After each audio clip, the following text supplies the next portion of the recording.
Ces dernières années, nous avons pu observer une prise de conscience citoyenne, mais aussi politique, sur les impacts qu'ont les entreprises au niveau social et environnemental, et du rôle qu'elles ont à jouer pour aller vers un monde plus durable.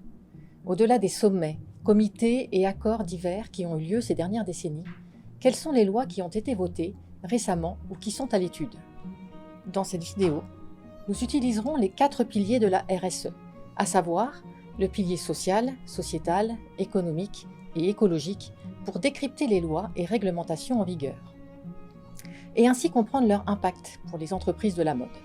Nous nous intéresserons à 4 grandes lois. Tout d'abord, la loi Pacte, qui concerne les 4 piliers de la RSE, puisqu'elle projette ceux-ci dans une nouvelle dimension.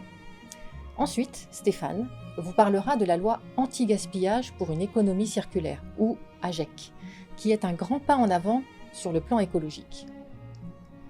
Il continuera en abordant la loi pour le bien-être animal, qui représente un progrès fort sur le plan sociétal, mais aussi sur le plan environnemental, avec la préservation de notre biodiversité. Il enchaînera avec la loi sur le devoir de vigilance, visant à prévenir certains désastres sociaux. Enfin, je conclurai en présentant l'évolution de l'investissement socialement responsable et des critères ESG propres au domaine économique de notre secteur. Nous vous souhaitons un très bon visionnage.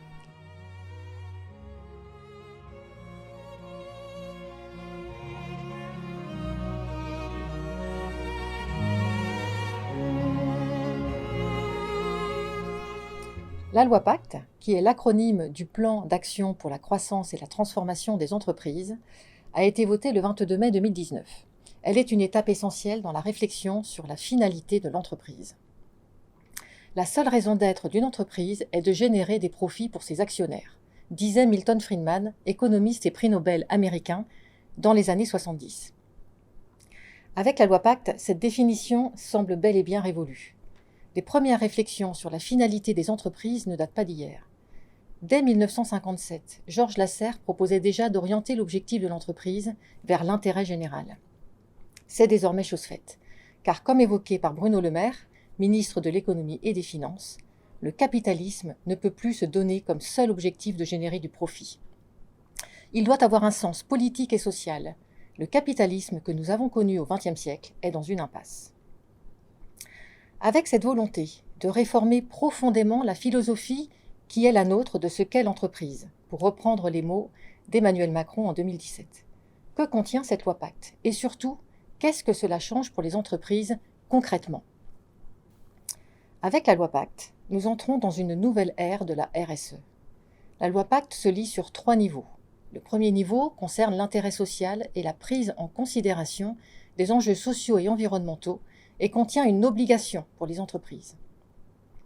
Le deuxième niveau introduit dans le droit français la notion de raison d'être et encourage toutes les entreprises à la définir.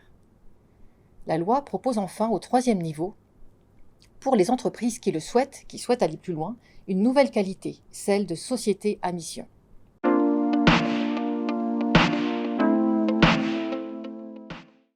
La loi Pacte reprend l'article 1833 du Code civil qui stipule que toute société doit avoir un objet licite et être constituée dans l'intérêt commun des associés. Et elle ajoute que la société est gérée dans son intérêt social en prenant en considération les enjeux sociaux et environnementaux de son activité. Alors, quelles sont les limites et les interrogations concernant la loi sur ce premier niveau? L'intérêt social et les enjeux sociaux et environnementaux sont 2 notions qui ne sont pas clairement définies par la loi. En utilisant les termes « prendre en considération », la loi suggère une obligation de moyens.